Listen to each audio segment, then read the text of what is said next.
Serafim Fernandes Correia é economista e advogado. Foi presidente do Sindicato dos Economistas do Amazonas, membro do Conselho Regional de Economia da 13ª Região e presidente da União Nacional dos Auditores Fiscais da Receita Federal do Brasil, a Unafisco.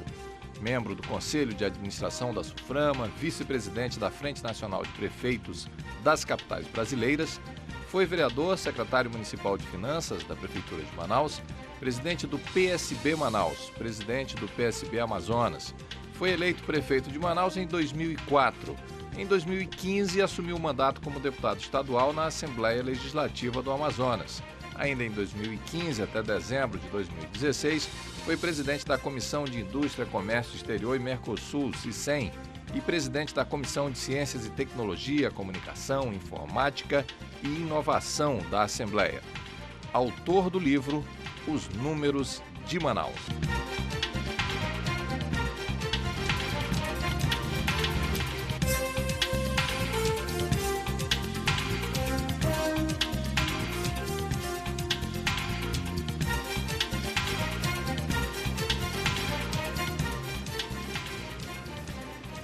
Olá, muito boa noite. Está no ar o Roda Viva Amazonas, no canal aberto digital 2.1, na net pelo canal 13. E também você pode nos acompanhar pelas redes sociais, né? Em especial pelo aplicativo Mano, você acompanha aí as imagens ao vivo no seu celular. Estamos também pela Rádio Cultura, Ondas Tropicais, e no novo portal da tvculturam.com.br. Estamos ao vivo, então você pode participar fazendo aí perguntas para o nosso convidado. A bancada de entrevistadores hoje está composta por Emerson Quaresma, ele que é do jornal Amazonas em Tempo, também pela jornalista Shirley Assis, aqui à minha esquerda, e à minha direita, o membro efetivo da Comissão de Direito Tributário da OAB Amazonas, Valber Prata. O nosso querido artista plástico, Euros Barbosa, vai fazer o registro, vai fazer aqui a caricatura do nosso convidado, que está aqui no centro do Roda Viva, que vai olhar para mim agora, Serafim Correia. Deputado, seja muito bem-vindo. O senhor queria fazer uma correção no início no seu perfil, não é isso? Não, inicialmente, boa noite a você, aos convidados, boa noite a você que em casa nos assiste, que saiu como se eu fosse. Foi. Não, eu fui. Alguns cargos. Exatamente. É muito... Atualmente eu sou só economista, advogado e deputado estadual. Está feita a correção. Quero aproveitar, Serafim, quando a gente pensou em trazer você para cá, aquela sua manifestação logo depois do julgamento no STF com relação aquela questão do creditamento do IPI para os produtos que saem aqui da Zona Franca de Manaus, você estava muito emocionado. Sim. Né? E a gente acompanhou, você foi uma espécie de repórter, né, para a mídia também, o dia a dia, explicando como o julgamento ia, que argumentos era aquele, pedia calma, né, quando tinha votos contrários. O que aconteceu para te deixar tão à flor da pele? Qual a importância que teve aquele julgamento aqui para a Zona Franca? Veja, é que a Zona Franca, ela não é uma só, ela é mais do que uma. O artigo 4º do Decreto-Lei 288 criou a Zona Franca de São Paulo. Quando São Paulo vende para Manaus, tem mais incentivo do que quando Manaus vende para São Paulo, porque quando ele vende de lá, se equipara uma exportação. Então vem sem IPI, sem ICMS, sem PIS, sem COFINS, e gera crédito de ICMS aqui. Muito bem.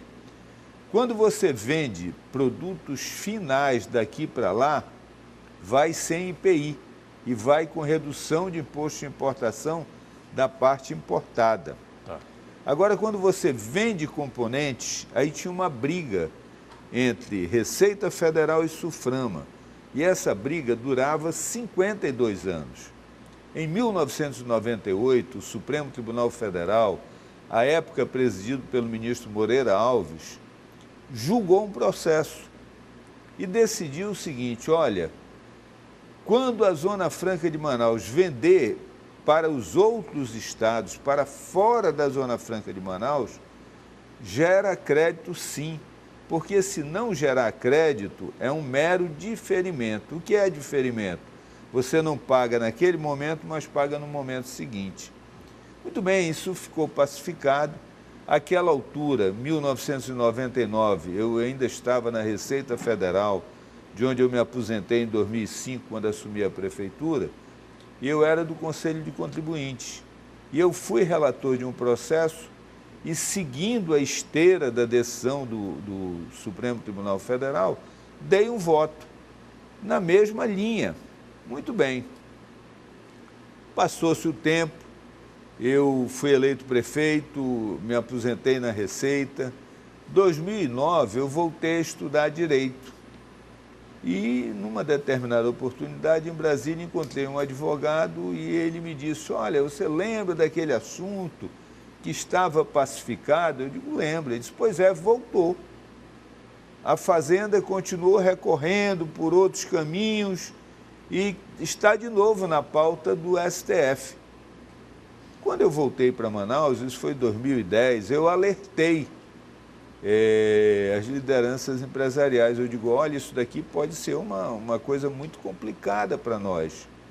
E a partir daquele momento eu cadastrei o processo, ficava vendo as movimentações e tudo mais. Em 2015, eu fui eleito presidente da comissão que cuida da Zona Franca, na Assembleia.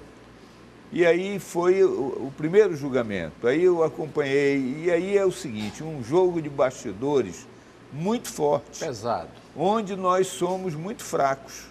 Não é porque a gente queira ser fraco, é porque a Procuradoria da Fazenda Nacional tem força, tem peso. E era um jogo desigual.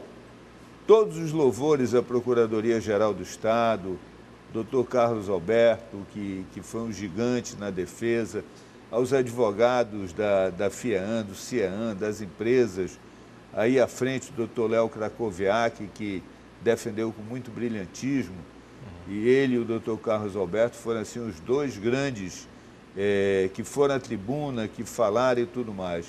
Não podendo esquecer a doutora Sandra Couto, que é a chefe da Procuradoria em Brasília e que acompanha esses processos. Muito bem. Então, de 2015 para cá, quer dizer, 4 anos, o jogo de bastidores foi muito grande. No primeiro momento, nós estávamos ganhando de 3-0. O ministro Teori pediu vista. Lamentavelmente, ele veio a falecer naquele acidente. Aí o processo ficou fora de pauta, aí voltou para a pauta. Como o ministro Marco Aurélio e o ministro Fux tinham se dado por suspeitos e tinha um ministro a menos, você só tinha 8 ministros, nós já tínhamos 3 votos. Então era importante para nós julgar naquele momento. Nós não tivemos força para botar para julgar. Ao contrário, a Procuradoria teve força para segurar o processo até que o ministro Alexandre de Moraes, paulista, voltado aos interesses de São Paulo, assumisse. Quando ele assumiu, o processo foi para ele. Desengavetou. Muito bem. Mas ainda assim, nos bastidores, a gente sabia que ganhava, mesmo não contando com voto nele. Já sabia das opiniões, né? Muito bem. Mas o que veio? A Procuradoria movimentou um outro processo onde nem o ministro Marco Aurélio e nem o ministro Luiz Fux eram suspeitos, porque no primeiro, as filhas dos dois trabalhavam no escritório de um advogado. E no segundo, esse advogado não participava do processo. Então, resolveram o seguinte, olha, vamos julgar primeiro o segundo processo. Julgando o segundo processo, votaria Marco Aurélio e Luiz Fux. Explica os processos. Qual a diferença? O primeiro processo era da Nokia, dizia a mesma coisa. A mesma coisa, ok. Geração de crédito da Zona Franca vendendo para São Paulo. Okay. E o segundo processo era da Morlan, era a venda de uma empresa de Manaus para uma empresa de Recife. Tá. Nos dois, a Fazenda Nacional tinha perdido em primeira instância, tinha perdido em segunda instância, tinha perdido em terceira instância, que é o STJ, e tinha conseguido levar para o STF. Muito bem. Aí, nesse clima, quando nós vimos aquela mexida, ficou claro para nós que tanto o voto do ministro Marco Aurélio quanto do ministro Luiz Fux eram contra nós, porque quem fez essa manobra foi a Procuradoria da Fazenda Nacional. Mas óbvio que ninguém podia falar isso. Tá. Muito bem. O que ficou acordado na penúltima reunião? Que o julgamento seria primeiro do processo da Morlan, porque teria os 11 votos completos. E aí a Fazenda achou que ganharia por 6-5. E nós achávamos que ia ser uma votação muito apertada. Se nós íamos ganhar ou perder, nós não sabíamos. Nesse clima, vem a data em que o julgamento é convocado, que foi esse julgamento em que você se referiu. Primeiro-ministro a votar, né? Foi. 26 de abril. Primeiro-ministro a votar, o ministro Marco Aurélio, que tradicionalmente vota com a Zona Franca. Para surpresa de todos nós, ele veio com voto contrário. E aí ficou todo mundo, mas nós já tínhamos 3 votos a nosso favor. O ministro Edson Fachin pediu desculpas, mas manteve o voto dele anterior. O ministro Luiz Barroso, que tem uma clareza incrível do que é incentivo fiscal, da importância dos incentivos fiscais com a região, também manteve o seu voto. E o ministro Alexandre de Moraes votou contra a gente, como a gente previa. E bem, aí ficou 2-2. Suspenderam os trabalhos para voltar às 14 horas do dia seguinte. Claro que isso aí gerou um rebuliço grande. E aí aconteceu um fato, para mim, assim, inusitado, porque eu terminei ficando no olho do furacão. Que foi o seguinte, eu gravei uma live dentro do plenário do Supremo, que não pode gravar mesmo estando no intervalo. Só que eu confesso que eu não sabia. Eu jamais teria feito a gravação, eu teria ido lá para fora e teria gravado lá fora. Mas o que eu sabia é que não podia durante o julgamento. Quando terminasse o julgamento, poderia gravar, mas o fato é que não podia. No dia seguinte, na quinta-feira, quando nós chegamos lá, o ministro Marco Aurélio estava andando para um lado e para o outro no plenário. Mas eu jamais imaginei que aquilo fosse conosco. Aí o ministro Marco Aurélio se aproxima do grupo que foi de Manaus para lá, e de advogados que vieram do Rio e de São Paulo, e chegou comigo e disse assim, foi o senhor, o deputado estadual, que gravou um vídeo aqui de dentro do plenário, ontem, dizendo que eu votei contra a Zona Franca? Eu disse, fui eu que gravei. Aí disse, mas eu não votei contra a Zona Franca. Eu disse, desculpe, ministro, então eu não entendi absolutamente nada do seu voto. Ele disse, não, porque o que eu quero é que a Zona Franca tenha indústrias verticalizadas, que façam tudo. Eu digo, mas essa era a indústria do século XIX, no século XXI não é assim. No século XXI mudou tudo, virou tudo de cabeça para baixo. E aí nós estabelecemos um diálogo, ele sempre muito respeitoso, mas obviamente que ele não gostou. Aí no meio da história, ele disse mais ou menos o seguinte, ontem à noite o ministro Bernardo Cabral me telefonou, reclamando do meu voto e tal, porque ele viu o senhor nas redes sociais e tudo mais. Muito bem. Aí ficou um clima. Bem, aí retoma o julgamento, a ministra Rosa Weber vai e mantém o seu voto. No final do voto, ela diz o seguinte, nem a propósito, ontem à noite eu falei com o ministro Mauro Campbell, que é meu amigo, e nós conversamos sobre as questões e tal, e eu reforcei o meu convencimento por isso, por aquilo, deu lá as razões dela. Aí o ministro Marco Aurélio não se conteve. Ontem à noite, senhor presidente, eu também recebi um telefonema de um ilustre amazonense que mora no Rio de Janeiro, não disse o nome do ministro Bernardo Cabral, dizendo que eu votei contra, mas eu não votei contra, eu votei a favor. Aí ficou todo mundo, aquilo que poucas pessoas sabiam, terminou que todo mundo que estava lá ficou sabendo. Claro. Bem, aí na sequência, o voto dela foi o voto do ministro Luiz Fux. O ministro Luiz Fux leu parte do memorial que a Procuradoria havia escrito. Quer dizer, aí nós nos sentimos assim, nós estamos perdendo o jogo da comunicação.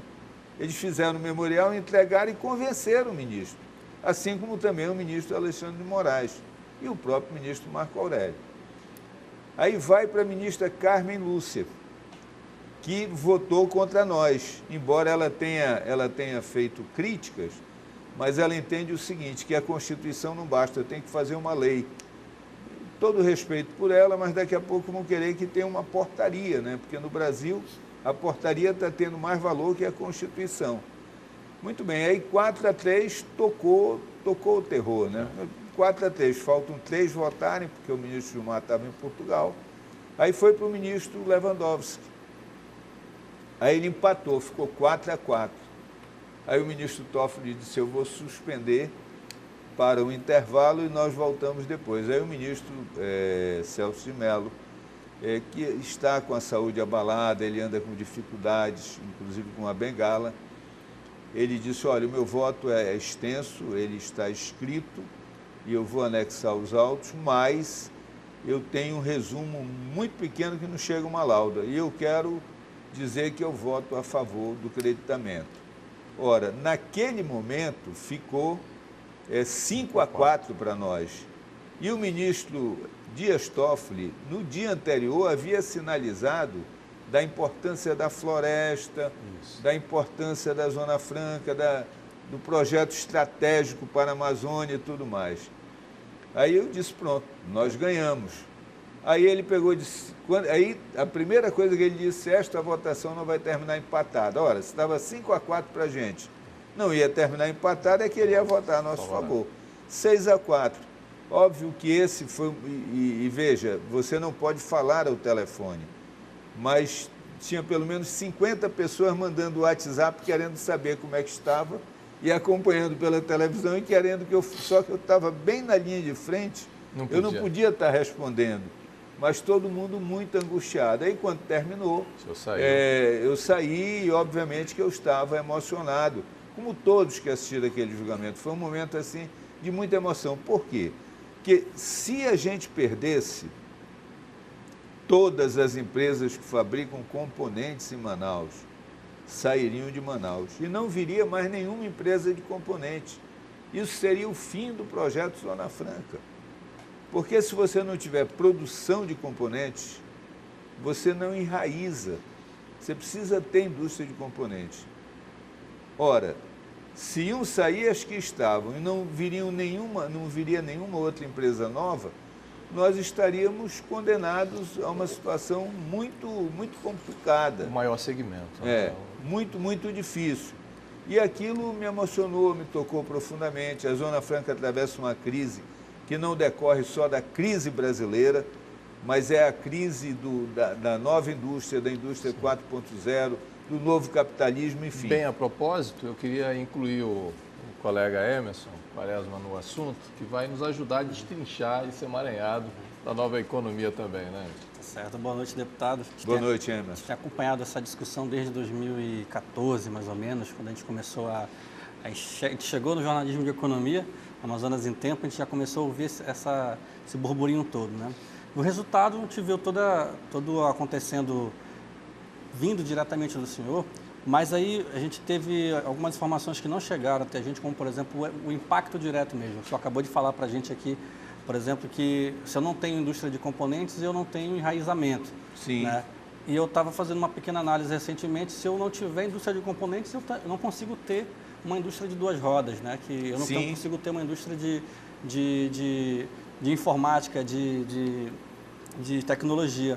Agora, tudo isso ia por águas abaixo. Agora, a gente precisa mesmo tentar mostrar ou tentar destrinchar aquela questão do ministro Paulo Guedes em relação ao efeito que a decisão do Supremo Tribunal Federal causa para o Brasil. Ele tentou, sem um cálculo de 20 a 30 bilhões, que seria o prejuízo para o Brasil. Como é que um ministro da Economia, né, faz um cálculo desse, né, sem saber com exatidão qual que seria o valor, né? O que tem em jogo em relação a esse ministro da Economia? É porque o ministro Paulo Guedes, ele é ultraliberal. Então, ele é contra incentivos fiscais. Ele raciocina, a meu ver, de forma equivocada, o seguinte: olha, se eu cortar os incentivos da Zona Franca de Manaus, isso vai virar arrecadação. Quando isso não é verdade. O professor Samuel Benchimol, de saudosa memória, cunhou uma frase fantástica. Ele disse: a Zona Franca de Manaus não é um paraíso fiscal, ela é o paraíso do fisco. Por quê? O que não se paga aqui de imposto de importação e de IPI é um valor, mas o que se arrecada de imposto de renda pessoa física, PIS, COFINS, enfim, os outros tributos federais, no ano de 2018 alcançaram algo próximo de 15 bilhões de reais. Se você comparar essa arrecadação com os estados brasileiros, nós estamos à frente de mais da metade dos estados brasileiros. Depois, eu lhe pergunto, você que é jornalista, qual foi o investimento do governo federal no ano de 2018 em Manaus? Porque no interior não adianta nem discutir, que não tem nenhum. Em Manaus, teve algum? A gente não notou nenhum até hoje.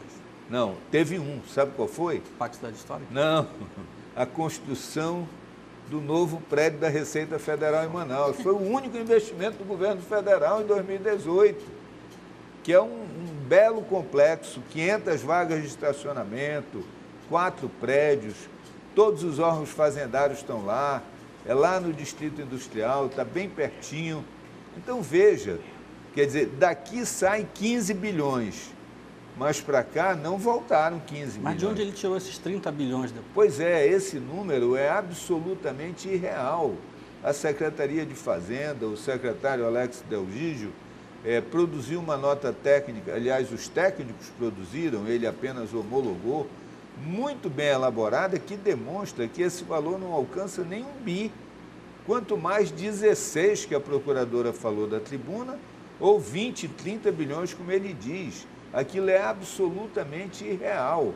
Agora, essa guerra da comunicação, Emerson, nós estamos perdendo, porque esse mesmo memorial que foi distribuído aos ministros do Supremo, ele virou, assim, editorial no jornal O Globo, no Estadão, na Folha.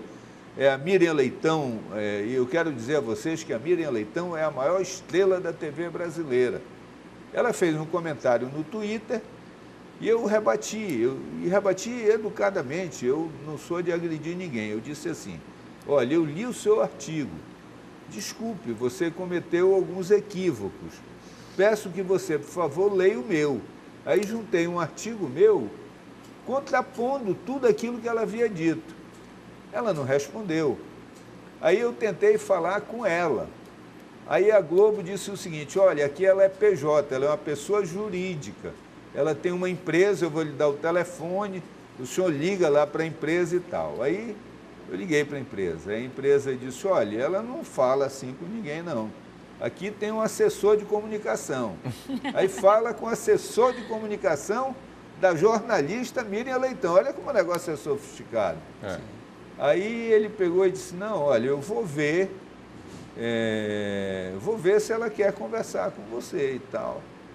Aí ele passou um tempo, quando foi hoje, veio o retorno. Hoje? Ela não tem interesse em conversar com ninguém sobre o assunto. Muita gente tem demandado, mas ela não vai conversar com ninguém sobre o assunto.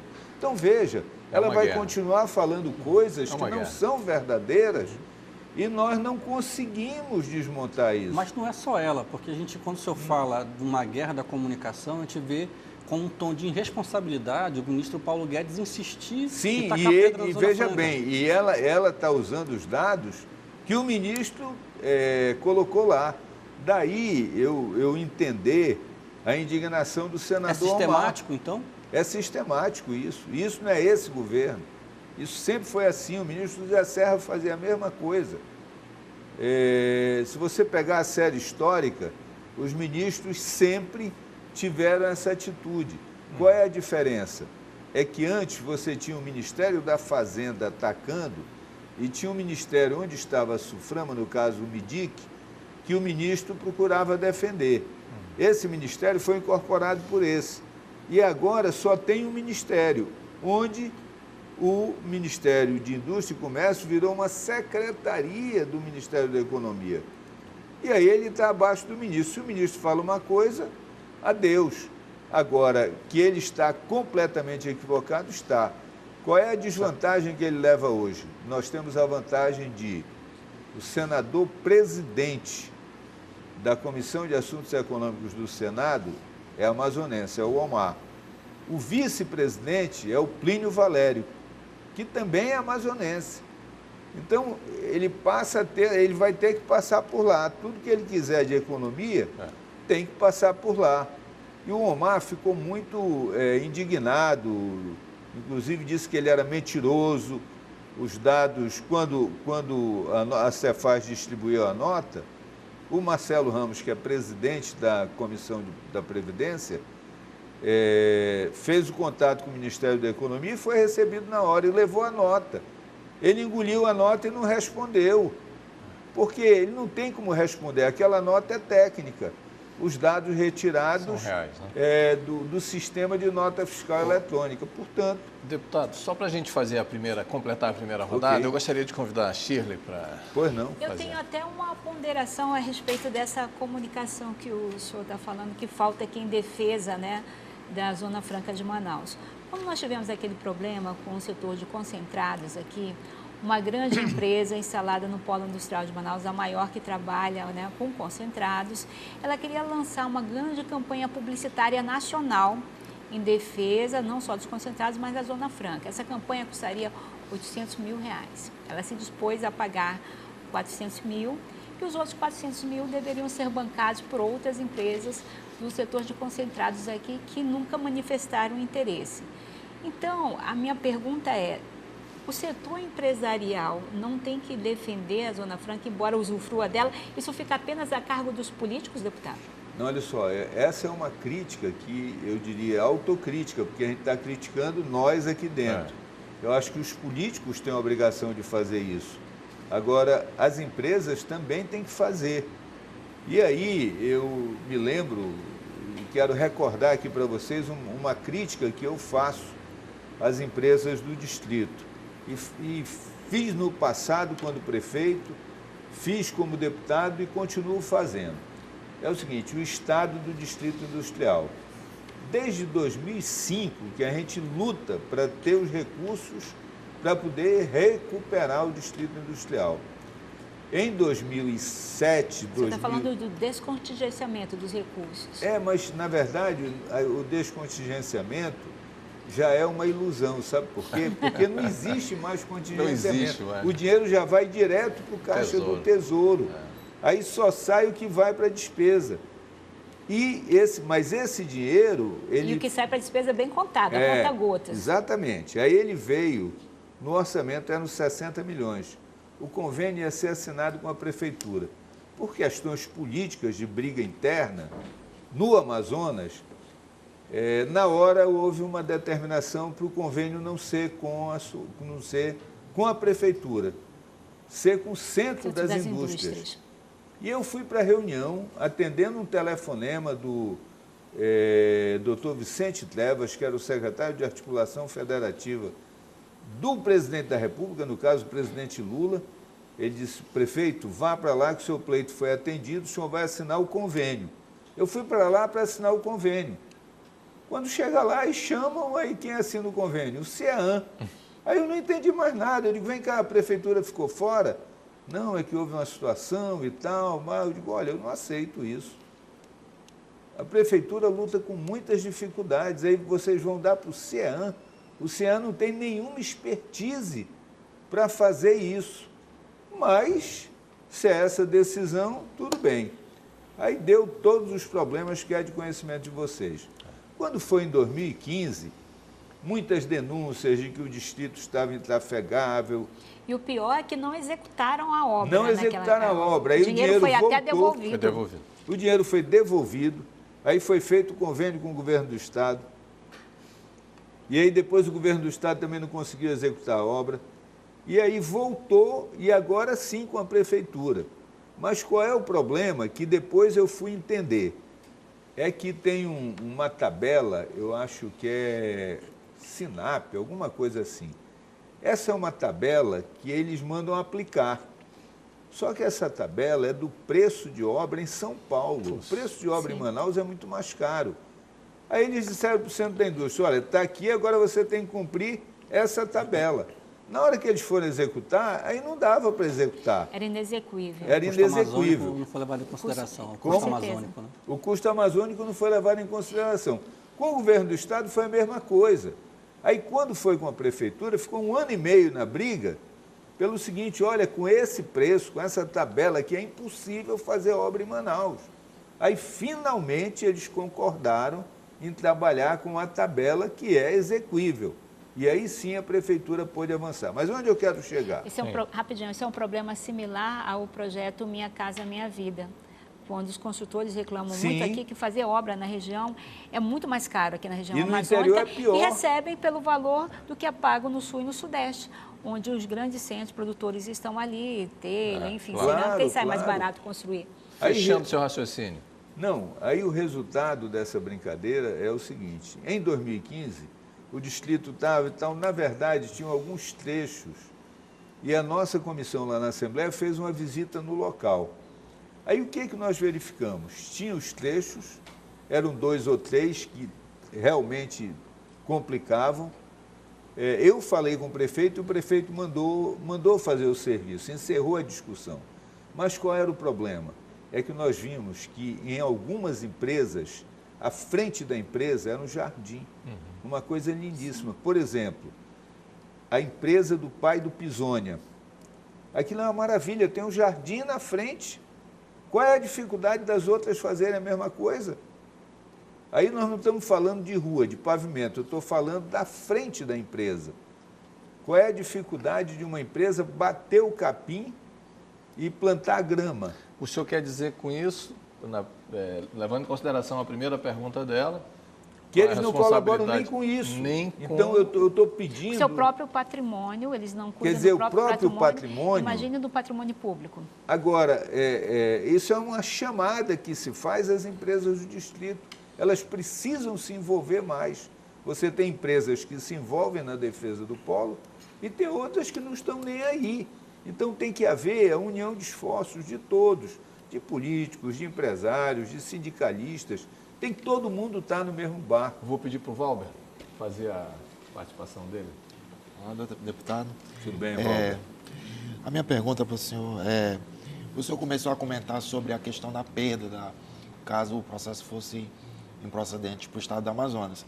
O senhor começou a contar sobre a perda para o polo. Na sua opinião, qual seria a maior perda caso aquele julgado fosse... Olha só, é que 1/3 da produção do distrito industrial é de empresas de componentes. Se você tirar 1/3, você está tirando, no mínimo, 20% dos empregos.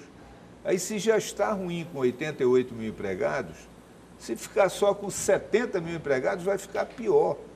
Depois, é claro que isso vai ter um impacto na arrecadação. Aí o Estado, que já está em situação de dificuldades, ficaria numa situação pior ainda. Depois vai acender não mais a luz amarela, que essa está acesa há muito tempo, vai acender a luz vermelha dos empresários que querem vir para cá, mas ele vem para cá e não tem PPB, ele tenta ter o PPB. Aí consegue o PPB, ele não consegue data de reunião do CAIS. Nós estamos desde o ano passado sem reunião do CAIS. E já estamos em 4 meses deste ano. Quer dizer, o empresário desiste, ele vai para outro lugar. Ainda que ele tenha incentivos menores, mas ele tem incentivos de logística. Por exemplo, Pernambuco, o Porto de Suape. O Porto de Suape é um atrativo, porque de lá, em um dia, você coloca a sua mercadoria em qualquer capital do Nordeste. Em 24 horas, você coloca de caminhão, porque tem um eixo viário muito bom, tem um porto muito bom, tem linhas regulares da China muito boas, coisas que nós não temos em Manaus. Então, aí tem o efeito dominó, né? Tem o efeito dominó nos empregos, na arrecadação do Estado, na insegurança jurídica. Você que é do ramo do direito sabe o quanto é caro isso para a empresa, ela não ter segurança, quer dizer, ela não saber.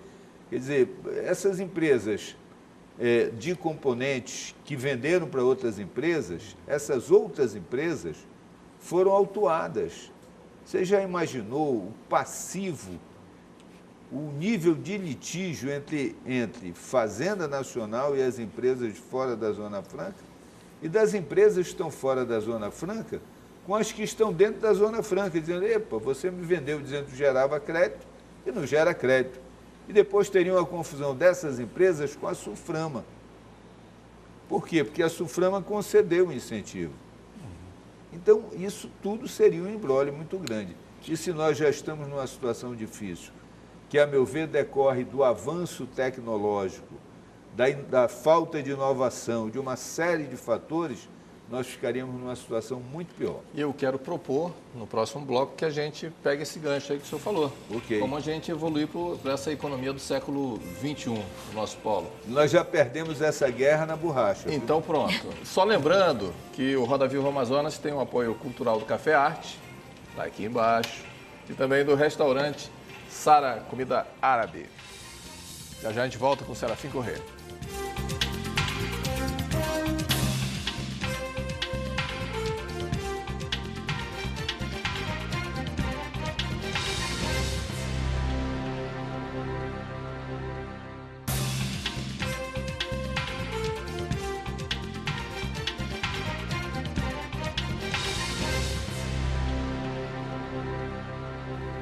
Roda Viva Amazonas está de volta e o nosso convidado hoje é o deputado estadual Serafim Corrêa. Aqui na nossa bancada, Emerson Quaresma, do Jornal Amazonas em Tempo, a jornalista Shirley Assis e o membro efetivo da Comissão de Direito Tributário da OAB Amazonas, o Valber Prata. Euros Barbosa, tá bonito. A gente já está vendo alguns detalhes aqui. A gente fala bonito para animar, mas na verdade é uma... É um retrato. É um retrato do jeito dele, né? É uma charge, enfim. Lembrando mais uma vez, nosso apoio cultural Café Arte e também do restaurante Sara Comida Árabe. E estamos ao vivo pela Rádio Cultura Ondas Tropicais. Deputado, eu vou pegar aqui a declaração do professor Franco Júnior, que é de Direito Tributário lá da Marta Falcão, Wyden.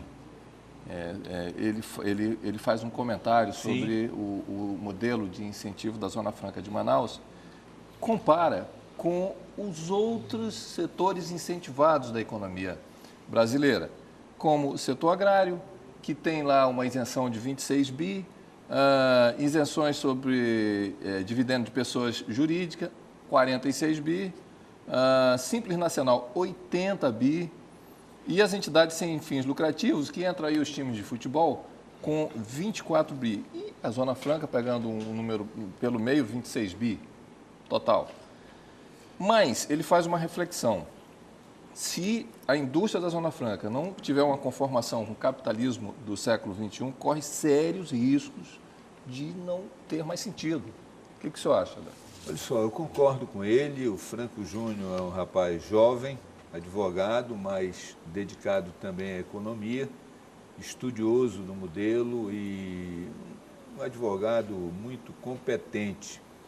Eu concordo com ele e velho tem essa mania de buscar exemplos na história.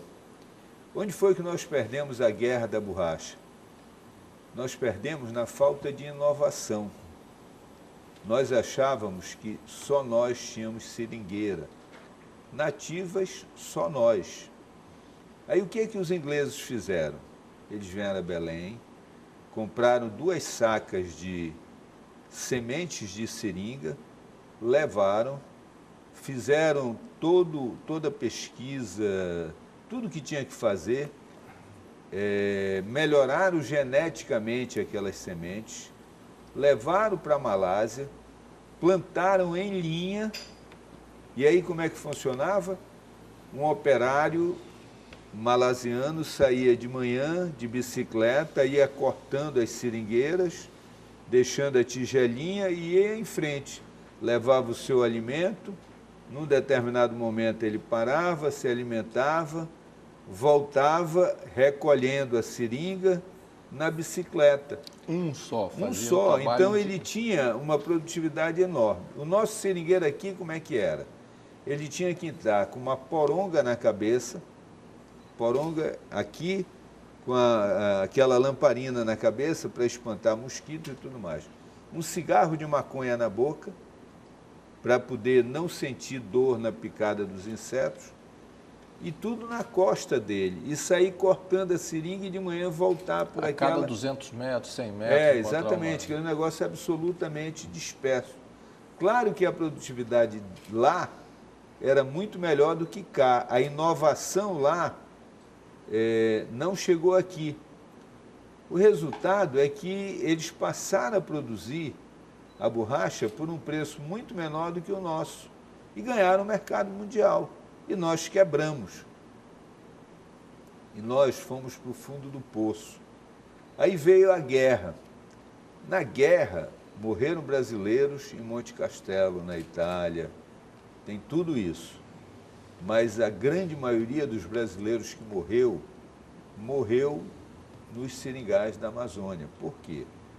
O Acordo de Washington, assinado pelos Estados Unidos e pelo Brasil, Getúlio Vargas pelo lado brasileiro, Roosevelt pelo lado americano, o que os americanos queriam da gente? Eles queriam a seringa, eles queriam a borracha, porque os caminhos da Malásia estavam fechados e era matéria-prima essencial para eles. Bem, nessa hora, eles fizeram o quê? O Brasil criou o Banco de Crédito da Amazônia, eles entregavam dinheiro no Banco de Crédito da Amazônia, o Banco de Crédito da Amazônia financiava os seringalistas e os regatões, eles subiam os rios, deixando machado, terçado, enxada, enfim, mantimentos, e na volta eles recebiam em borracha. E quando chegava aqui, eles entregavam a borracha... Por um preço subsidiado. Não, para o Banco de Crédito da Amazônia.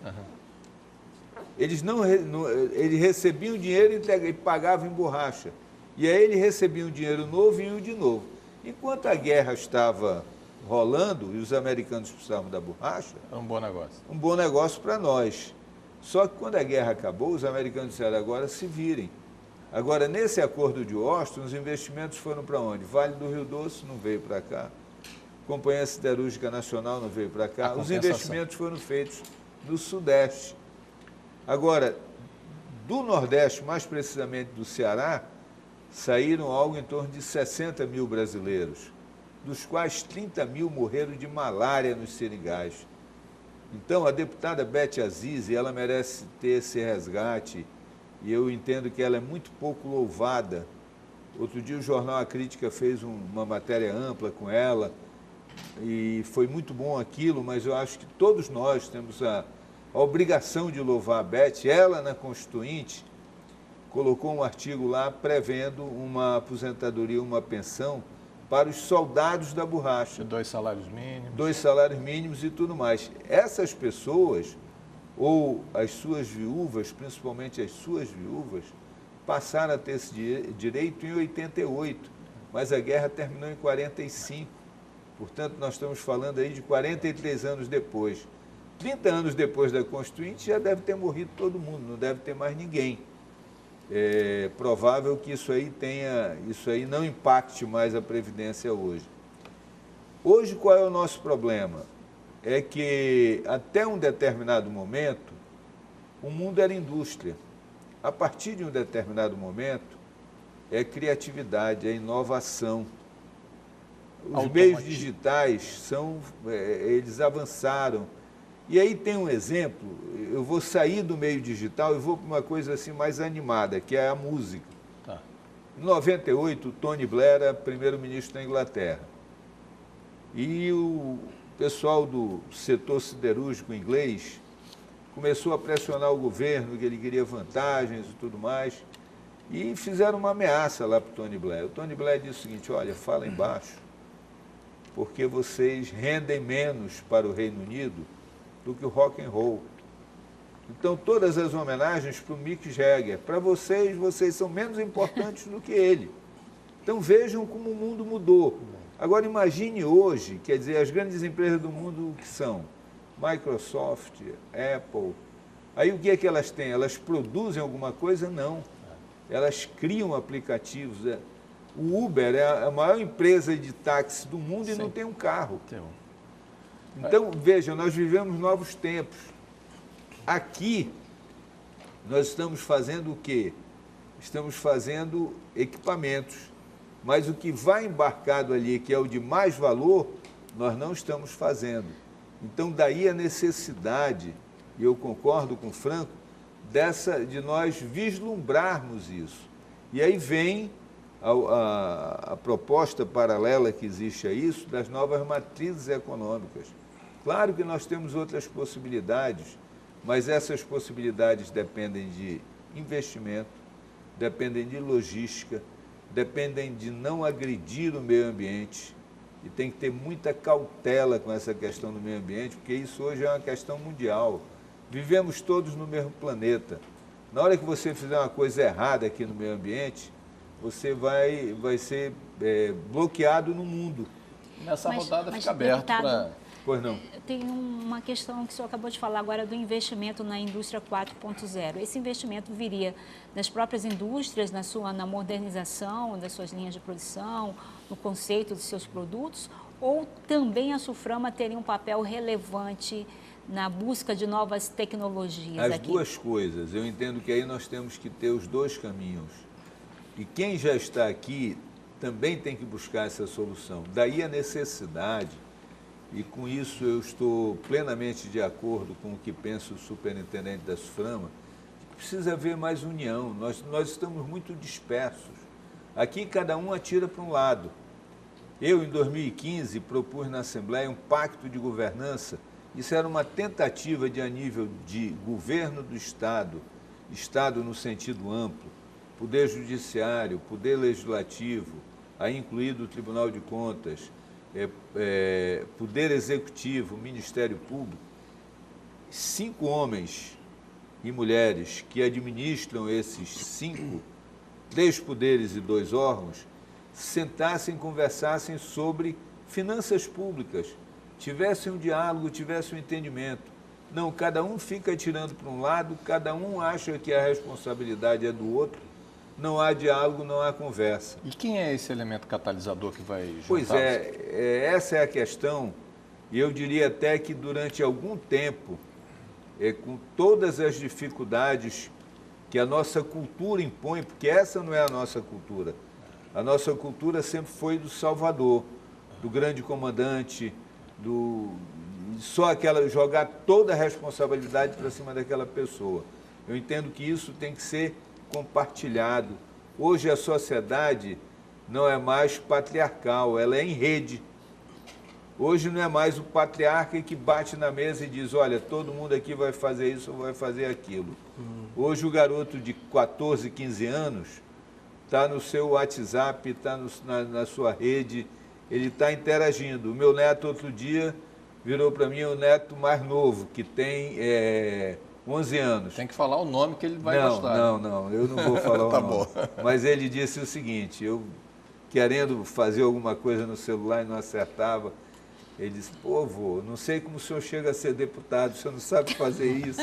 Entendeu? Então veja que vem uma geração nova, muito mais antenada do que nós. Mas a gente fala hoje em indústria 4.0, né, e o senhor fala que não tem mais o patriarcal, na verdade, mas a gente ainda tem hoje no estado do Amazonas, como mola propulsora, como motor da economia, a indústria. Sim. Só que a gente tem uma indústria hoje que ainda é uma indústria de manufatura, né, que o 4.0, pelo menos o Jorge Júnior, atual presidente da Eletro, chegou a conversar recentemente comigo e disse que já começou o processo de indústria 4.0 no Amazonas, segundo Sim. ele, né? Só que ele fala na substituição da mão de obra trabalhista.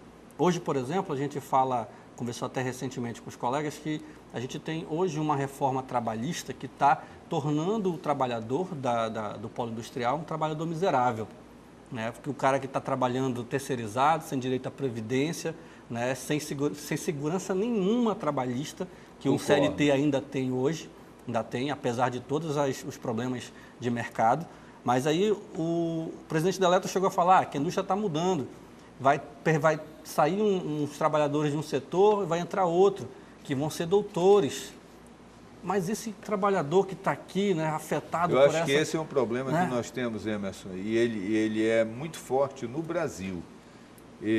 Acho que todos aqui assistiram, e a televisão mostrou, 35 mil pessoas no viaduto do Chá, em São Paulo, tentando conseguir uma vaga. tinham 5.000 vagas, queriam selecionar 5.000 pessoas. Das 35.000, selecionaram 2.000. Por quê? Porque o pré-requisito era saber Excel. E das 35.000 pessoas, apenas 2.000 sabiam Excel. Então, veja que hoje nós não teremos mais o operário da força bruta, nós teremos o operário do conhecimento. E aí é uma cobrança muito forte que vem para as nossas universidades, para as nossas escolas, para o sistema S. Isso é muito forte, porque ou você qualifica a mão de obra, ou ele vai ficar excluído do mercado de trabalho, ele vai ficar numa situação, é exatamente isso que você está dizendo, ele vai ficar sem nenhum direito. Agora, se ele tiver qualificação, ele vai estar com o pé dentro e ele vai ser disputado. Por exemplo, Recife tem o Porto Digital de Recife. Eles conseguiram gerar 10.000 vagas de emprego, mas tem 800 vagas que continuam vagas, que eles precisam contratar 800 programadores. E não tem 800 programadores desempregados em Recife. Claro que esse programador tem um salário que é acima da média. Ele tem outro nível de qualificação. E o tipo do emprego tradicional, como era na época, na era Vargas, ele está mudando para esse outro operário do conhecimento, que coloca a sua condição de trabalho, porque aí tem mais demanda, demanda no sentido, as empresas precisam mais do operário do conhecimento do que o operário do conhecimento precisa do emprego, porque ele é disputado. Agora, só me dá licença para voltar um pouquinho, em 1999, 2000 mais ou menos, quando eu era um pouquinho mais jovem, eu via uma ânsia muito forte, né, dos jovens da minha época, dos adolescentes da minha época, de estudar no Senai, de estudar na FUCAP, porque tinha, me parece, um chamado da indústria para essa mão de obra, né, mais operária, mais chão de fábrica mesmo. Hoje a gente não vê nada, nem uma universidade sinalizando de fato algum chamado para essa nova indústria que vem agora. Pois é, por isso... Quem é esse papel hoje de chamar para esse novo momento? Sim, mas eles precisam primeiro, as universidades, de modo geral, precisam primeiro qualificar essa mão de obra. Eu vou dar um exemplo para você. Essa cartilha aqui é a cartilha do Fundeb. Então eu faço uma crítica muito forte aos prefeitos do interior, porque eles não entregam os relatórios do Fundeb. Aí um prefeito do interior, meu amigo, chegou e disse o seguinte: deputado, vamos fazer um negócio, o senhor me arruma uma pessoa em Manaus que saiba alimentar os dados do Fundeb, saiba baixar o programa e alimentar os dados. Dá o enter e os dados entrarem no sistema do Fundeb. Se o senhor conseguir, ele está empregado na minha prefeitura ganhando R$10.000. Aí eu digo, como? Não tem ninguém? Ele disse, não tem. Aí, resultado, os prefeitos ficam reféns de 2 escritórios de contabilidade que sabem fazer. Ou ele fica num escritório ou fica no outro. Aí, quer dizer, nós, e aí eu conversei com os 2 reitores, eu digo, gente, tem que qualificar. Gestão pública, administração pública, o cara tem que sair sabendo, ele tem que ser um operário, quer dizer, ele tem que ser um operário de nível qualificado, de nível superior, mas sabendo fazer aquilo que o mercado quer. Então, quem for trabalhar no setor público tem que saber alimentar, ele tem que saber operar os programas do governo federal e cada vez mais o governo federal joga tudo nos sistemas. E do lado de cá, que eu estou falando aí de uma área absolutamente burocrática, as nossas universidades não estão formando. Que dirá, por exemplo, medicina? Hoje, a cirurgia de próstata, Rio e São Paulo é só robô. A operação é toda com robótica. Aqui nós temos poucos médicos que sabem operar com robótica. Não sei quantos são, mas é um número muito pequeno. Então, as nossas universidades, elas não estão com a realidade dentro do currículo. Senhor deputado, pois não? Aproveitando esse gancho da questão da economia que você estava falando, das oportunidades, Na sua opinião, o senhor como advogado também, qual o nicho de mercado que o senhor visualiza para os advogados do Amazonas? Olha só, é o seguinte, eu me especializei, até porque passei 28 anos da minha vida na Receita, em direito tributário. Mas eu vejo algumas preocupações, porque, por exemplo, a turma da minha geração hoje tem dificuldade em enfrentar os sistemas. Esse problema que eu estava colocando para o Emerson. Hoje ele tem que saber acessar o ESAGE, o PJS. Se ele não souber, ele tem que assinar digitalmente, ele não assina mais manualmente. Imaginem isso na cabeça de alguém como o professor Manuel Otávio, que não ia ter mais necessidade de assinar. A assinatura dele, que ele... Aí isso acabou. Quer dizer, nós vivemos um novo mundo. E a turma jovem como você leva uma enorme vantagem em relação à turma antiga. Isso está acontecendo com os profissionais da contabilidade. Os profissionais antigos estão ficando fora do mercado de trabalho. Porque, por exemplo, a Receita hoje, tudo ela exige que vá para a internet. E aí as pessoas não conseguem acompanhar. E essa é uma revolução para valer mesmo, porque ela é excludente. E não dá para brigar com o aplicativo, você tem que conviver com ele. E essa exclusão ela está se dando tanto no serviço público, quanto com aqueles que trabalham com o serviço público, mas não são servidores públicos. Faz a pergunta e ele responde na volta. Dá tempo? Faz a pergunta e ele responde na volta. Eu queria tocar na questão das matrizes econômicas, que o senhor citou ainda há pouco. Na primeira reunião do atual governador Wilson Lima com o superministro Paulo Guedes, o ministro, claro, se posicionou contra a concessão dos incentivos pela Zona Franca de Manaus e recomendou que o governo do Amazonas encontrasse novas matrizes econômicas para substituir o modelo. Seu colega de parlamento, Sinésio Campos, defende, né, que os minérios são a salvação do nosso Estado. O senhor concorda com essa posição? Em termos. Aí o senhor responde só na volta. Em termos. Na volta. Ok. O Roda Viva Amazonas faz mais um intervalo. Voltamos já já com o deputado estadual Serafim Corrêa. Mande também suas perguntas aí pelas redes sociais.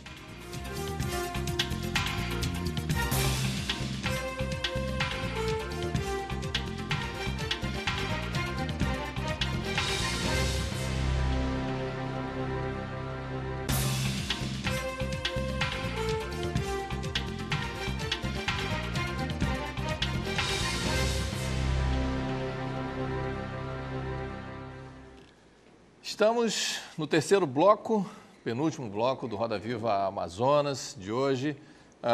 Aqui na bancada de entrevistadores, o Emerson Quaresma, do jornal Amazonas em Tempo, Shirley Assis, nossa colega jornalista, e aqui o membro da Comissão de Direito Tributário da OAB Amazonas, o Valber Prata. Finalizando ali a charge está o nosso querido Euros Barbosa, artista plástico.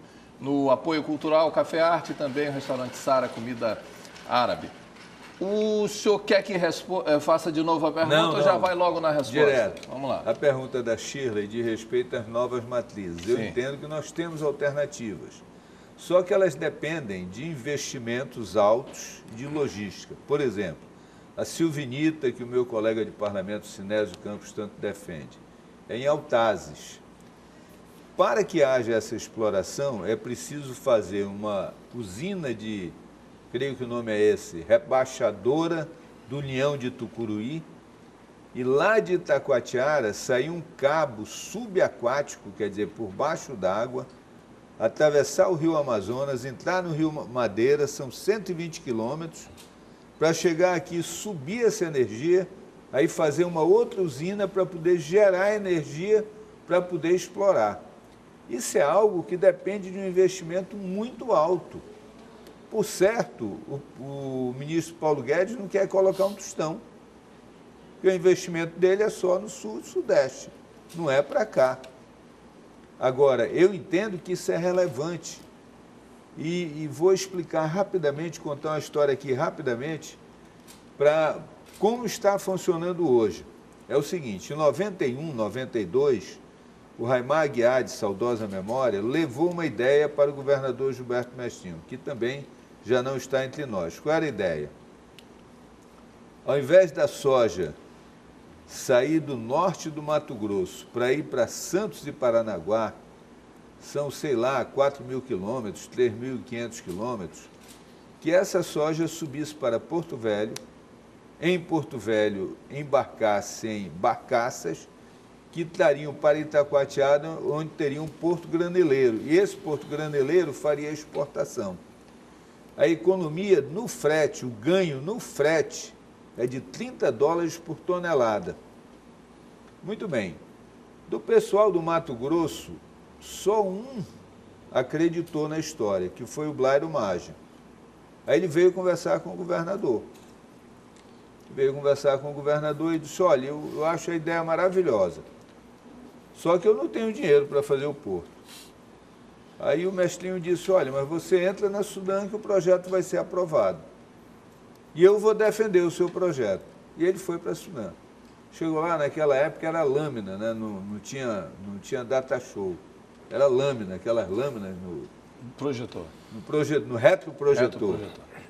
Aí ele foi e tal, quando projetou o mapa, aí o Jader Barbalho era o governador do Pará. Ele disse, epa, é mais barato se sair por Santarém, porque aí pela estrada 163 vai dar lá em Santarém. Muito bem, aí o Jader disse, eu não admito aprovar o projeto do Amazonas se não aprovar um projeto para Santarém. Aí barrou o nosso projeto. Aí terminaram entrando num acordo, apareceu uma empresa, que eu acho que foi a Cargill, que se dispôs a fazer um porto em Santarém. E fez. Muito bem, então hoje você tem, sei lá, 90 milhões de toneladas de soja, das quais 3 milhões escoam por Itacoatiara. Creio que hoje por Santarém 7 a 8 milhões. E o restante está saindo por Santos e Paranaguá. Então, está subindo, está vindo para cá. Só que o navio que vem buscar a soja, ele traz exatamente potássio, que nada mais é do que a silvinita transformada, para servir de adubo no Centro-Oeste.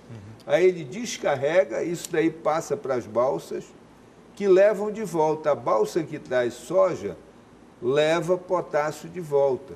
Ora, se nós tivermos esse minério aqui, é a sopa no mel para nós. Isso é um investimento muito importante.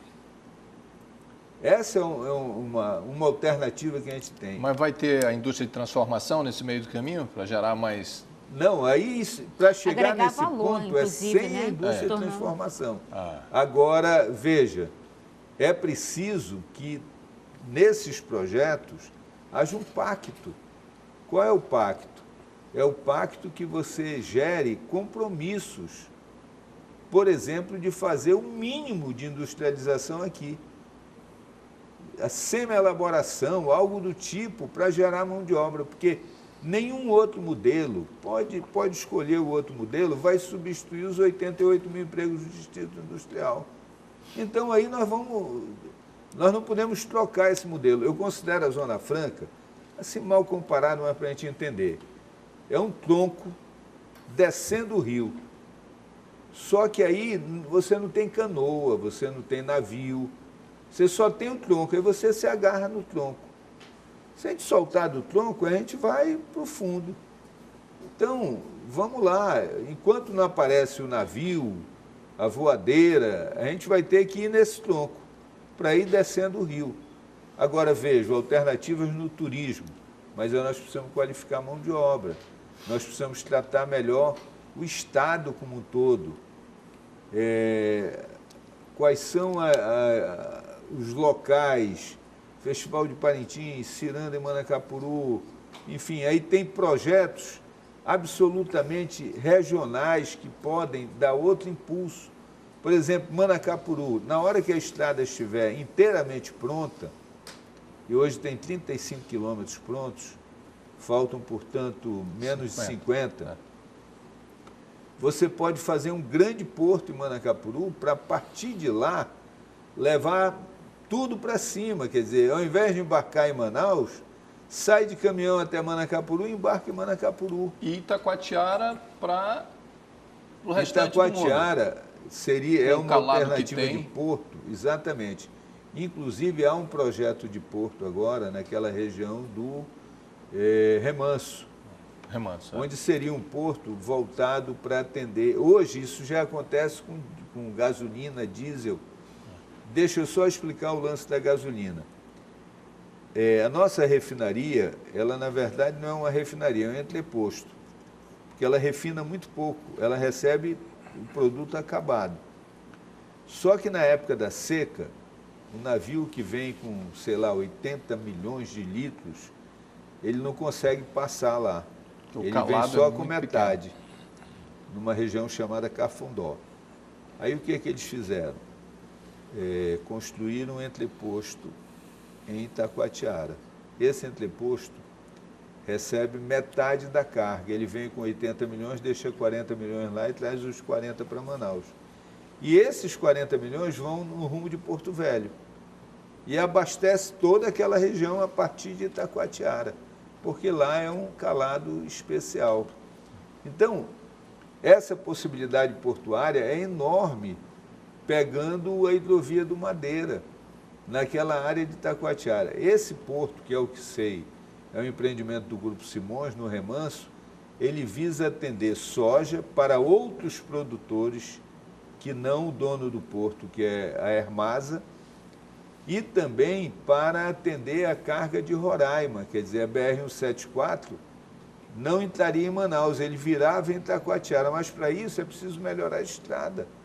Hoje a estrada Manaus-Itacoatiara está praticamente intransitável, apesar da manutenção que vem sendo dada, mas ela é uma estrada muito perigosa, ela tem poucas pistas, ela precisa, é um investimento que precisa ser feito e que o Estado não tem esse dinheiro. E aí eu volto à história do ministro Paulo Guedes. Ele diz que tem que buscar alternativas, sim, mas precisa ter investimentos. Aí o único investimento que o governo federal faz é no prédio para cobrar tributo. E a captação de investidores internacionais não seria uma alternativa, não, deputado? E também aqui, eu quero só fazer uma correção. A Zona Franca de Manaus, a gente está falando muito de indústria, como bem disse o Emerson aqui ainda há pouco, mas ela também tem, uma das capilaridades dela é o setor primário. Eu não me lembro qual foi o grande investimento aqui da Suframa, da Zona Franca no setor primário. Teve algum? Não, lá no início, o distrito agropecuário, mas que deu errado por quê? Que aquela região é um imenso areal. Então, é difícil qualquer coisa florescer ali. Aquilo ali era para ser algo mais móvel, ter mais mobilidade. E a nossa tradição não é de plantar, a nossa tradição é extrativista. O homem entrar e extrair da floresta a borracha, extrair a castanha, piaçava. Como? Piaçava. Piaçava. Não é a nossa tradição. Já adquirimos a autonomia no setor pesqueiro? Não, ao contrário, nós dependemos totalmente de Roraima e de Rondônia. E aí, e isso daí eu ouvi de pessoas do setor, qual é o grande problema? As barreiras ambientais, que no Amazonas são muito grandes. E que o Juliano Valente, que é o atual presidente do IPAAN, eu conversei com ele e ele está empenhado em mudar isso, entendeu? Porque, efetivamente, barreiras que não existem em Roraima e Rondônia, existem aqui no nosso estado. E aí, entre você ir para um lugar que tem barreira ou ir para outros dois lugares onde não tem barreira, vai para os outros dois lugares. Se você for lá no terminal pesqueiro, você vai ver que a maioria dos barcos que chega vem de Porto Velho trazendo peixe de lá, produzido lá nas fazendas aquáticas. E aqui todo mundo é muito jovem, não lembra disso, mas o Evandro Carreira, em 1974, se elegeu senador defendendo as fazendas aquáticas, quer dizer, você ter a criação de peixe, e ele defendia que fosse no lago natural. Por exemplo, pouca gente sabe disso, mas o Lago dos Reis, que fica bem em frente ao Encontro das Águas, aquele lago nos anos 20, 30, 40, abastecia Manaus de peixe. Os pescadores iam lá, pegavam peixe, traziam e vendiam aqui, porque é um lago. Entrou no lago, está fácil Com de barreiras pegar. naturais e tal. Barreiras naturais e tudo mais. Só que o licenciamento ambiental para criar peixe no Amazonas é uma parafernália enorme. O Amazonas ele se especializou muito em ter normas burocráticas as mais cruéis com o cidadão. E aí não bastasse o governo federal já ter regras excessivamente burocráticas, o Amazonas consegue ser mais burocrático do que os outros estados. Isso não é uma questão de hoje, não. Isso é uma questão de 50 anos. Falando nisso, o CBA, que passou por aquele imbróglio todo, parece que ia, aí mudou de governo, muda tudo, começa o processo novamente. Pois é. Não seria o lugar para se discutir essa questão da... Veja. Tudo, da bioindústria... O CBA já tem natureza jurídica agora, deputado? Ainda não. Isso era uma grande... Esse é o primeiro problema. Limitador. Que é o seguinte, é tirar o CNPJ. Então, imagina, ele está pronto desde 2002. Nós estamos em 2019, 17 anos, e eles não conseguiram encontrar um caminho para tirar o CNPJ. Apesar de toda a luta do professor Espartacus lá. Pois né? é. Então, o que é que ocorre? Qual é a ideia? A ideia anterior, não, vai ficar com o Inmetro. Porque o Inmetro já tem CNPJ, então lá seria uma filial do Inmetro. Esse foi um caminho lá atrás no governo Temer. Aí depois, no final do governo Temer, não, faz um convênio com uma instituição e tudo mais. Aí entrou o novo governo e disse, não, eu entendo que isso deve ficar com a SUFRAMA. Então, ontem eu assisti uma palestra do superintendente Alfredo Menezes e ele disse o seguinte, não, quem vai tocar é a SUFRAMA, vai ter um gestor e o modelo que vai ser adotado no CBA será semelhante àquele modelo que é adotado por Israel. E ali será uma usina de ideias, mas ao final, tendo a pesquisa no sentido da pesquisa que você pode vender, você tem o produto, né? Não é a pesquisa platônica, tá. Já será a pesquisa aplicada, pronta para ser vendida. Mas não seria uma nova ilusão do Fausto, assim como foi a ilusão do Fausto a relação da borracha, porque hoje você vê as estruturas federais todas se definhando. Você tem um INPA que está morrendo. Né? Você tem as outras instituições federais que estão com recursos lá para baixo, a UFAM, o IFAM, recentemente agora reduzindo recursos e tudo mais. Trazer mais um CBA para iludir o povo, não seria mais uma ilusão? Olha só, esse é o risco que corre. Agora, pelo ânimo demonstrado pelo superintendente, me pareceu que não. Mas tem muito animador de festa também, né? Pois é, mas ele passou sinceridade na afirmativa. Agora eu vejo muitos percalços que, como eu sou mais velho, eu tenho essa vantagem, eu já vi de tudo. Né? A maneira como o governo federal trata, e em Brasília tem um negócio que eu chamo de alivia gabinete. É um camarada muito bacana, muito legal, muito bem trajado, e aí o ministro coloca aquele camarada para te atender. Ele só está te enganando, ele não manda coisa nenhuma, a missão dele ali é só fazer isso aí, criar uma ilusão, e ele cria,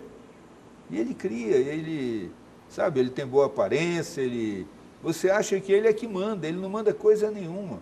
Uma ilusão, né? Uma ilusão de ótica, ele está ali só para te enganar. Tá. Lamentavelmente, Brasília é isso. Tá. Jogo de cena. Eu queria voltar a falar, a UEA, ela foi criada e é mantida pelo Polo, não é isso? Sim. E criou-se lá um centro para novas tecnologias, tecnologia da informação.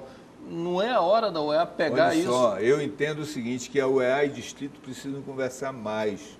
Agora é previsto a existência de um conselho, seria uma espécie de um conselho curador, do qual participariam representantes do distrito. Mas aqui nós vivemos a seguinte situação, é que fica um de costas para o outro, um não conversa com o outro. Então, isso vale para as mais variadas instituições. O distrito não conversa com Manaus, Manaus não conversa com o distrito.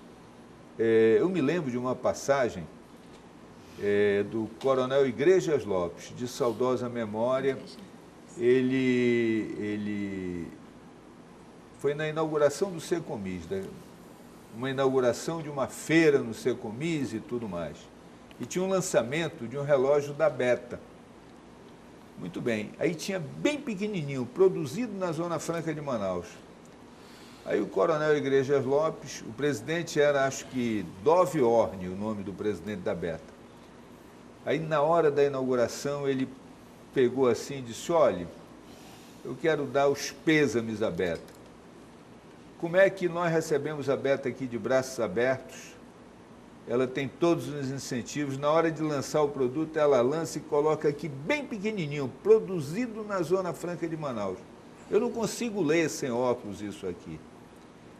Aí o dono da empresa, extremamente constrangido, pegou o microfone rapidamente e disse, Coronel Iglesias, o senhor tem toda a razão, eu acabei de demitir o responsável pela área, mas vai ficar bem grande o nome e tal. Bem, o Coronel Iglesias, ele foi presidente da Siderama, foi superintendente da Suframa. E ele, certa feita, foi a São Paulo e foi ao Einstein. Quando ele voltou, ele disse o seguinte, interessante, os portugueses, na época da borracha, fizeram 2 hospitais em Manaus, os 2 que Manaus tinha na época da borracha. Beneficente Portuguesa, que era para cuidar dos portugueses, e a Santa Casa de Misericórdia, para cuidar do povo. E eles mantinham os 2. Na fase da Zona Franca, os donos do distrito também fizeram um hospital. Só que o hospital que eles fizeram foi o Einstein. Porque lá é o seguinte, você tem a ala e você vai vendo o nome de quem construiu aquela ala. Aí, como regra, era o nome de um dono de uma empresa do distrito. Então, ele fez essa crítica. Quer dizer, o distrito continuou sem conversar com a cidade e a cidade sem conversar com o distrito. Isso vale um pouco para as nossas universidades. Elas não conversam. Elas têm dificuldades em conversar e a cidade tem essa dificuldade também. O nosso hábito, lamentavelmente, nós perdemos o hábito de conversar. Só um pouquinho, Valber, a gente vai ter que fazer e voltar para o último bloco, e eu já recebi uma mensagem aqui que vai ser bem menor, de 10 minutos. Então, eu vou pedir para perguntas mais rápidas e respostas mais ligeiras, tá bom? Roda Viva Amazonas volta já já.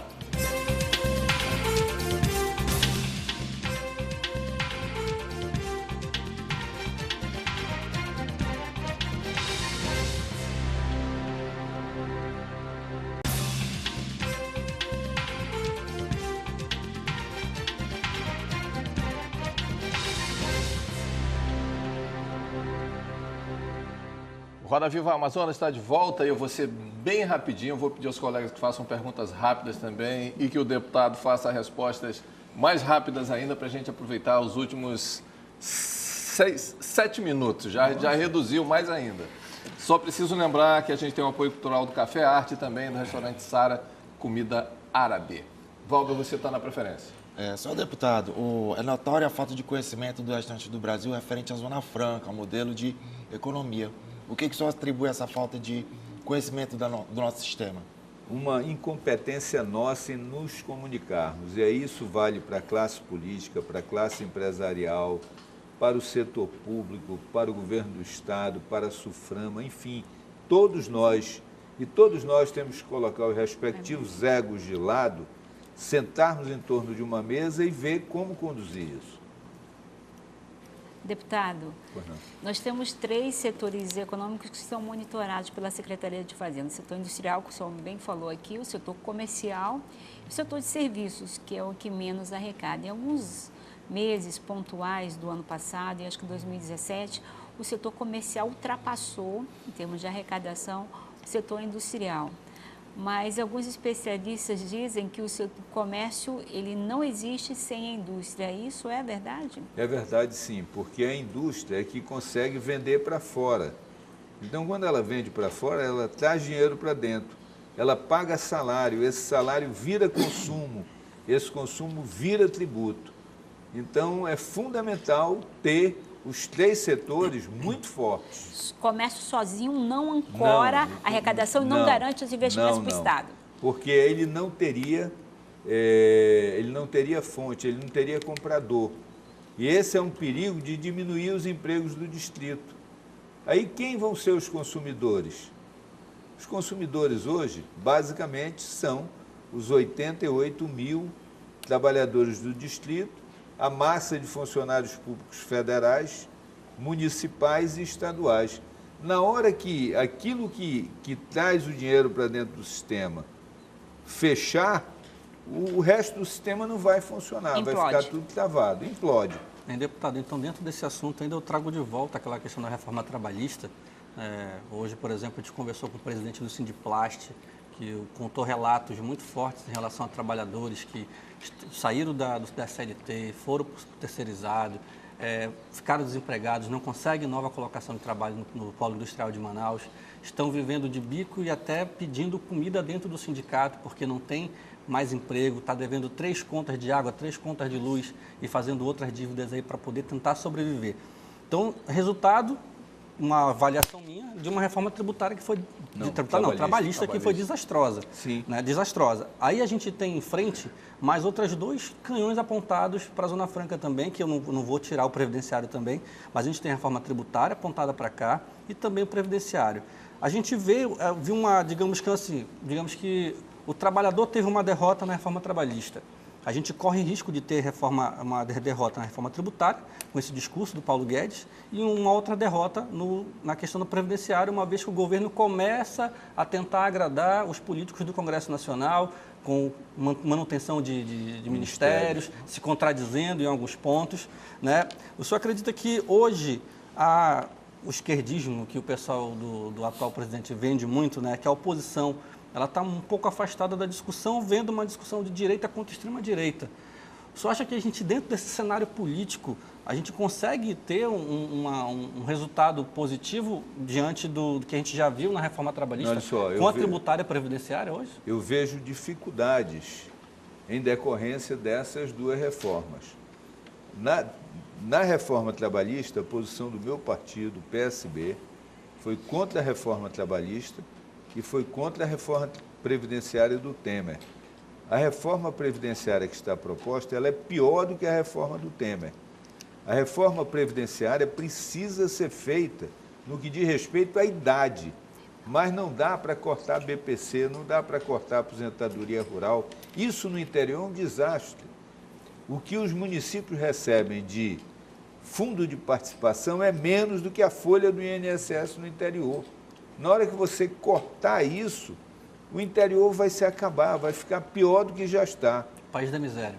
Vai ser o país da miséria, exatamente. Então, você tem que ter muita cautela, e nós estamos numa posição de resistência, ficando contra, reiteradamente votando contra, mas nós somos minoria. Temos clareza e ainda bem que os partidos chamados Centrão concordaram em não votar a favor de BPC, de aposentadoria rural e também de não reduzir o tempo de aposentadoria dos professores. Então, pelo menos esses 3 pontos a gente vai conseguir livrar, a meu ver. E a reforma tributária é preciso primeiro saber o que eles propõem, porque o mundo hoje já está pensando em tributar operações financeiras e não mais o IVA. Nós estamos querendo fazer o IVA com 30 anos de atraso. A hora de fazer o IVA era na Constituinte, nós não fizemos. Ao contrário, nós dividimos o IVA em 3 tributos federais, em um estadual e em um municipal.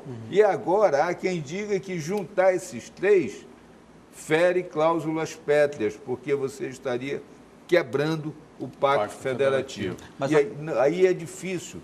Se é difícil você fazer um acordo com 27 estados, imagina com 5.500 municípios. Deputado, a gente já está 1h30 conversando aqui, vamos ter que encerrar, mas o senhor tem 1 minuto para encerrar do seu jeito. Nossa! Bem, antes de mais nada, Cristóvão, eu quero agradecer a você, a direção da TV Cultura, agradecer a Shirley, ao Valber, ao Emerson, agradecer a você, telespectador, que ficou até essa hora nos assistindo. E eu, no intervalo aqui, fiz uma brincadeira. Ele pediu que a gente fosse mais rápido, mais direto, por causa do tempo. Eu disse, poxa, mas os velhos só têm direito a 2 coisas, é contar história e furar fila. Então, Não tem jeito. Sempre quem está na minha faixa etária tem que contar história para poder se reportar e tudo mais. Então, muito obrigado a todos vocês. Continuem levando esse programa à frente. É importante o Amazonas discutir o Amazonas. Nós vivemos numa cidade que a cidade não conhece a si própria. Pouca gente sabe, mas o Museu da Amazônia, o MUSA, que fica lá no final da Zona Norte, fronteira com a Zona Leste, 600 pessoas visitam no dia de sol. É mais visitado que o Teatro Amazonas. E nós que moramos aqui não visitamos o MUSA.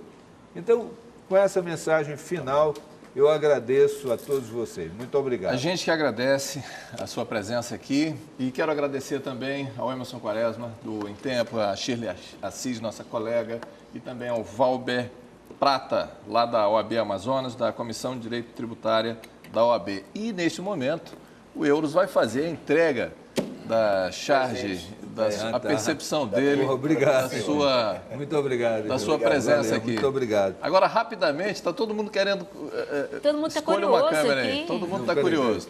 Pare nessa, por favor. Opa! Que tal? A nossa famosa símbolo, né, da Zona Franca de Manaus e a silhueta da cidade com o Teatro Muito Amazonas. obrigado. Gostou? Ficou claro que gostei. Então tá bom. Muito legal, muito obrigado. O Roda Viva Amazonas agradece Conseguiu também até colocar cabelo em mim. o apoio cultural de Café Arte do restaurante Sala Comida Árabe. A gente volta semana que vem com assuntos relevantes e convidados muito especiais. Obrigado pelo carinho da audiência. Até lá.